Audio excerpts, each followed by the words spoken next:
और अब कुछ खबरें तिजारती दुनिया से। हुसूसी सरमायाकारी कौंसिल की मामलत से ज़राइत के शोबे में अहम पेशरफ्त हुई।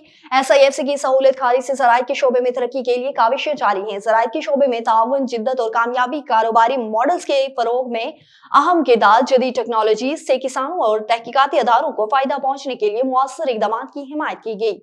और तरजीही तिजारती माहिदे के तहत 8 ममालिक से मुख्तलिफ दरामदाती ट्रेफ लाइन पर कस्टमर ड्यूटी में रियायत दी देगी। FBR की जानिब से कस्टमर ड्यूटी में रियायत का नोटिफिकेशन जारी कर दिया गया। फेडरल बोर्ड ऑफ रेवेन्यू के मुताबिक D8 ममालिक से मुख्तलिफ दरामदी आइटम्स पर 1 जनवरी 2025 से दिसंबर 2028 तक रियायत दी जाएगी।